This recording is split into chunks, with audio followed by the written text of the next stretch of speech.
গতকাল থেকে পুরা নিউজ ফিড জুড়ে শুধু ইকরা আপুর ঘটনাটাই ঘটতেছে। আমি একটা সময় ওদের ভিডিও দেখতাম অনেক। তো যখন ভিডিওগুলো দেখতাম, আমি আমার হাজবেন্ডকেও দেখাইতাম যে দেখো ওদের পরিবারটা কত সুন্দর হাসি খুশি, তাই না? ও তো চিনতো না। তারপরে আমি বলতাম, ও দেখতে তখন বলতো হ্যাঁ, অনেক হাসি খুশি। বাট এত দিন পরে এসে আজকে আমার এটা মনে হচ্ছে, আসলে এটা আবার প্রমাণিত হয়ে গেল যে আমরা ক্যামেরার সামনে ঠিক যেই রকম নিজেদের দেখাই, যেরকম নিজেদেরকে প্রকাশ করি, দিন শেষে ক্যামেরার বাইরে না, আসলে আমাদের জীবনটা অতটা সুখের নয় সবার। যদি সবার ক্ষেত্রে এক এটা বলছি না, তবে ম্যাক্সিমাম মানুষের জীবনে ক্যামেরার পিছনে জীবনটা একটু অন্যরকম। আমরা ক্যামেরার সামনে এক জিনিস শো অফ করি, অ্যান্ড ক্যামেরার বাইরে আমাদের জীবনটা সম্পূর্ণই আলাদা, যেটা এতদিন পরে আবার সেটা প্রমাণিত হয়ে গেল। ওনার ছেলেটা আমাকে ভীষণ ভালো লাগতো, মানে আমার কেন জানি কাল থেকে খুব মন খারাপ, বিশেষ করে ওনার বাচ্চাটার জন্য। জানি না কি থেকে কি হয়েছে, বাট বাচ্চাটা মাঝখান থেকে ভবিষ্যৎটা নষ্ট হয়ে গেল। মা ছাড়া না আসলে বাচ্চারা কখনো কোথাও সেফটি না।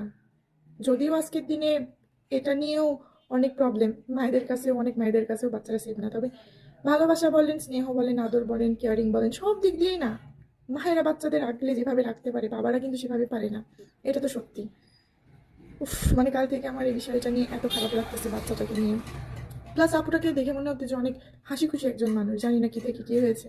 আল্লাহ মাহবুদ ভালো জানে, তবুও দোয়া করি আল্লাহ যেন তাকে রেস্ট নসিব করে, উনি যেন ওপারে ভালো থাকে, শান্তিতে থাকে, ব্যাস এতটুকুই। আর আরেকটা জিনিস সেটা হচ্ছে যে প্রত্যেকটা মায়েরই ভাবা উচিত যে আমি যদি পৃথিবীতে না থাকি, সে অবস্থায় আমার বাচ্চাটার কি হবে। যদিও হয়তো ওনার ধৈর্যের বাঁধ ভেঙে গিয়েছিল বলেই হয়তো এই কাজটা করছে, কিন্তু তারপরেও না দিন শেষে আমাদের যখন সব রাস্তাগুলো বন্ধ হয়ে যায় বেঁচে থাকার জন্য, তখন না যাদের বাচ্চা আছে অন্তত তাদের মুখে একবার তাকানো উচিত, তাদের মুখটা একবার চিন্তা ভাবনা করা উচিত যে আমি না থাকা অবস্থায় আমার এই বাচ্চাটা কোথায় যাবে, কি হবে, কতটা কষ্ট পাবে, কিভাবে থাকবে, সমাজের কাছে মাথা উঁচু করে বা কিভাবে বাঁচবে। আমি হয়তো পৃথিবী ছেড়ে চলে যাব, আমি তো আর দেখতে পাবো না, তাই না, যে আসলে আমার বাচ্চাটার কি অবস্থা। কিন্তু আসলে না, এই যে দুনিয়া থেকে চলে যায় এটা ভুল সিদ্ধান্ত। এটা সবকিছু শেষ না। এই যে সে তার পরিবারের জন্য যদি করে থাকে, তার পরিবার কিন্তু নিজের নিয়মে চলে যাবে, তাই না? তাদের নিয়মে তারা ঠিক বেঁচে থাকবে, তাদের নিয়মে সব কিছু ঠিকঠাক থাকবে।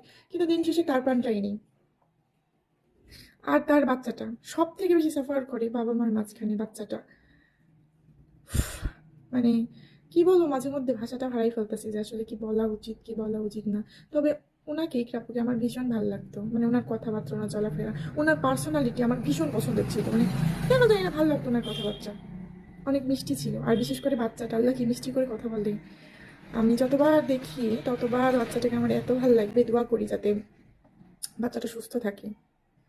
মানে কি বলবো, আমার সত্যি মাঝে মধ্যে নিজেই ভুলভাল কি বলতেছি বলতেছি বুঝতে পারতেছি না। কাল থেকে নিউজটা এত খারাপ লাগছে, মানে চোখের সামনে, মানে ফেসবুকে ঢুকলেই একই নিউজ, যেদিকে তাকাচ্ছি সেদিকে একই অবস্থা। যাই হোক, আল্লাহ সবার ভালো করুক, সবাইকে ভালো রাখুক, সুস্থ রাখুক, এতটুকুই চাওয়া। এর বেশি আর কিছু বলার নেই। আর বাচ্চাটা ভালো থাকুক, ওর ভবিষ্যৎটা যেন ভালো হয়।